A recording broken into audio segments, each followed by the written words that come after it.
Nous sommes le 9 décembre 2021 et certaines vidéos que je fais sont plus ou moins graves et j'ai plus ou moins de plaisir à les faire. Celle-ci est un peu spéciale parce que le 9 décembre 2020 disparaissait François Leclerc. François Leclerc a été un très grand contributeur sur mon blog. J'ai fait un rapide calcul il y a quelques instants sur le nombre de billets qu'il a proposé sur mon blog. Je vous rappelle, mon blog est né en février 2007 et François a contribué de l'ordre de 2800 billets sur mon blog, sans compter ceux qu'il a produits par la suite sur un blog indépendant, son blog à lui qui s'appelait Décodage. Et je reviendrai sur la raison pour laquelle à un moment donné on a découplé l'activité du blog de Paul Jorion et le décodage de François Leclerc. Alors il était intervenu, comment est-ce qu'il a attiré mon attention? Il a été un des premiers commentateurs de mon blog et il venait avec avec des commentaires qui faisaient plusieurs pages et qui ressemblaient fort à des annonces d'agences, d'agences de presse et ce qui n'était pas étonnant puisqu'il a longtemps été lié à l'AFP. Et j'ai créé la notion de billet invité pour François Leclerc en lui disant, vos, vos contributions, vos commentaires sont l'équivalent d'un véritable billet et on va les présenter de cette manière-là. Voilà. Et ça s'est passé de cette manière-là. François est intervenu dans ma propre vie assez rapidement parce qu'il s'est passé la chose suivante. Donc, on était 2007. La compagnie Countrywide, qui est la plus grande compagnie qui faisait du subprime aux États-Unis, a fait faillite, ça devait être autour du mois de décembre 2007, c'était avant le grand effondrement de 2008. Il a fallu, je dirais, 6 mois, un peu plus, pour que l'ensemble, je dirais, de ce secteur s'effondre. Et je me suis retrouvé donc, j'étais aux États-Unis, j'avais droit au chômage aux États-Unis, mais enfin bon, aux États-Unis en particulier, ça ne pouvait pas durer éternellement. Et je me trouvais à hésiter à rester là-bas ou à essayer de rentrer en France ou en tout cas en Europe pour un boulot tout à fait problématique. Et c'est à ce moment-là que j'ai dit je vais rentrer en France. Pourquoi? Parce que Fayard, en fait, mon éditeur, m'avait dit vos bouquins sortent, on nous appelle en disant on voudrait vous voir venir à la télé, à la radio, etc. Vous n'êtes pas là. Qu'est-ce qu'il faut faire pour que vous soyez là? J'ai dit il faut peut-être que je rentre en Europe. Et j'ai dit le problème c'est que pour le moment je n'ai pas beaucoup d'argent et ça coûte cher. Et ils m'ont demandé combien ça coûte et ils m'ont aidé financièrement à payer le déménagement. C'est comme ça que je me suis retrouvé en France. Mais j'avais toujours pas de boulot. Il y avait Monsieur Jacques Attali avait l'amabilité d'envoyer des lettres par-ci par-là pour dire il faudra absolument ce type a prédit la crise des subprimes, il comprend vraiment comment ça marche l'économie, il faut absolument que vous lui donniez du boulot.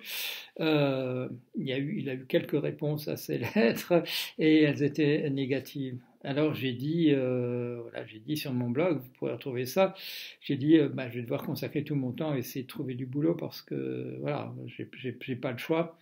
Et à ce moment-là, François a lancé une campagne sur mon propre blog en disant non, il faut absolument pas que Jorion arrête son blog, il faut qu'il continue à nous informer. Et il a posé la question publiquement de combien Jorion a-t-il besoin pour pas arrêter son blog. Alors j'ai dit j'avais un petit garçon qui venait de naître, j'ai dit il faudrait 2000 euros. Et il y avait l'intendance aussi. Il fallait payer tout ce qui était lié au blog. Ça demandait quand même un certain investissement. Et donc, voilà. Et vous avez eu l'amabilité, les gens qui lisent mon blog, de trouver l'argent. Au point qu'on a dépassé, à cette époque-là, 2009-2010, on a dépassé les 2000 euros. Et j'ai proposé à ce moment-là, parce qu'on arrivait assez facilement à 3000 euros en dons par mois, j'ai proposé à François Leclerc d'en avoir une partie, tout ce qui dépassait en fait les 2000. Et ce qu'il a accepté, voilà. Et donc François se spécialisait dans les billets sur la finance. Je lui donnais parfois un coup de main, je dirais, dans les coulisses. J'intervenais peut-être souvent, en fait, dans des billets qu'il écrivait, parce qu'il n'avait pas la connaissance technique que j'avais dans le milieu financier. Mais bon, je dirais la responsabilité des billets qu'il faisait sur la finance était entièrement la sienne. Ce que j'intervenais, enfin, mes interventions étaient de l'ordre du coup de pouce.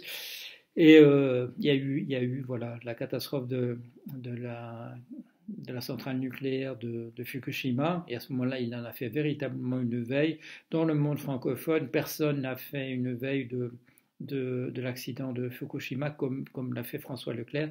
Il y a d'ailleurs un petit volume qui a été publié.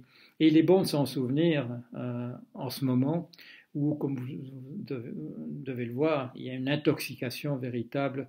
Le lobby du nucléaire est en train de faire une offensive tout à fait considérable, de dire voilà, c'est la solution verte, c'est l'avenir.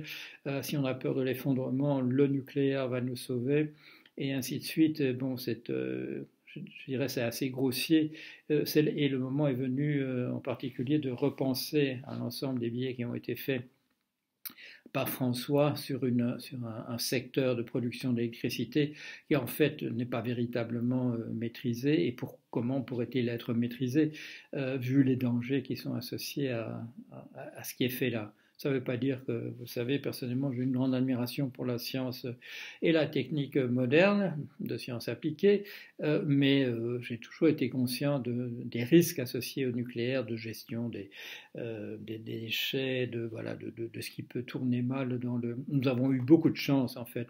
Jusqu'ici, nous avons eu énormément de chance, et quand on nous parle voilà, de démultiplier les projets, les risques sont beaucoup trop élevés. Et la deuxième chose, la troisième, la finance d'abord, le Fukushima ensuite.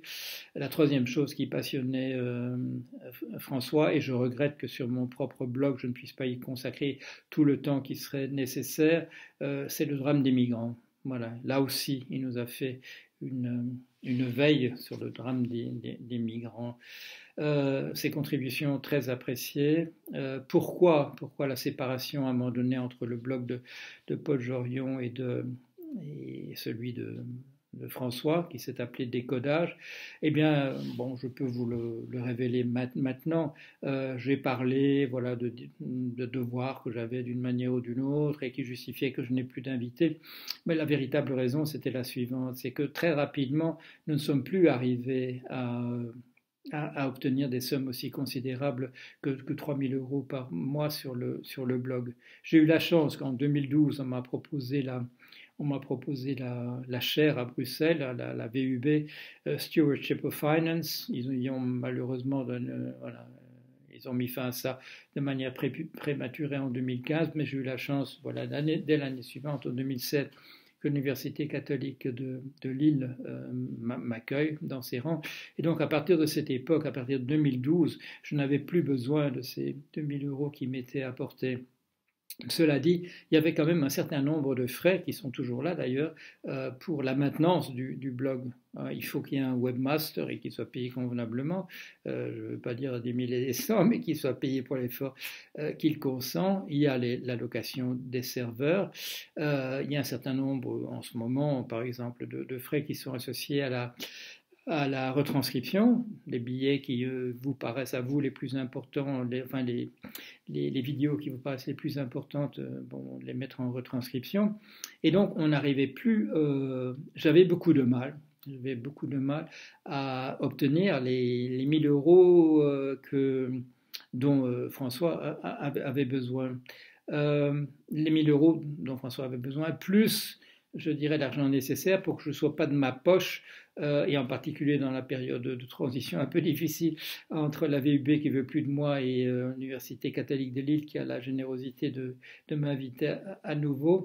Et c'est à ce moment-là que, comme je passais plus de 2 journées entières à la fin du mois pour essayer d'obtenir les 1 000 € pour François et plus les frais que ça représentait de maintenir le blog, J'ai pensé qu'il valait mieux qu'on se sépare. Ce serait plus simple euh, qu'on obtienne, je ne sais pas, les 400 € qui étaient nécessaires pour la maintenance du blog, de mon blog, et les 1 000 € dont François avait besoin. Et on a fait, à partir de ce moment-là, de manière séparée. Bien entendu, j'avais le même intérêt pour les billets de François. Le webmaster était le même, le serveur était partagé en coulisses de la même manière. Voilà, nous pouvions, je dirais, minimiser les frais en travaillant comme cela, de manière séparée.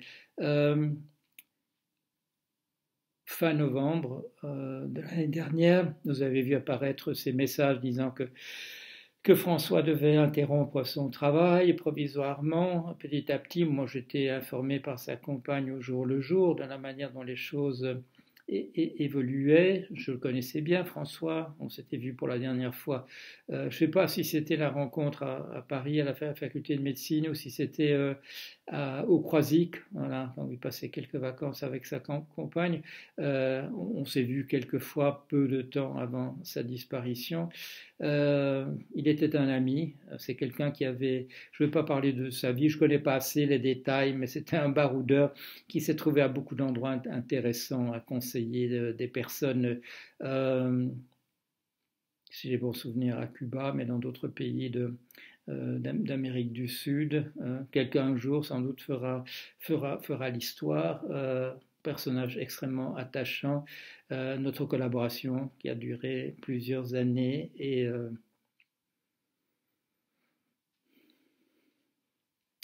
malheureusement nous sommes ici pour le premier anniversaire de sa mort. Voilà, vous pouvez encore trouver sur son blog les billets qu'il a fait sur décodage. Ils sont là, on s'arrange pour que l'archive soit présente. Vous pouvez toujours y accéder. Et de la même manière, c'est 2800 billets sur mon propre blog. Vous pouvez toujours y accéder aussi.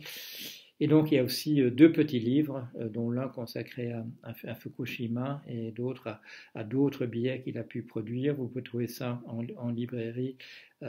C'est important qu'il y ait le souvenir, la mémoire de ce genre de choses par lesquelles nous sommes passés. Voilà, allez, je vous dis au revoir.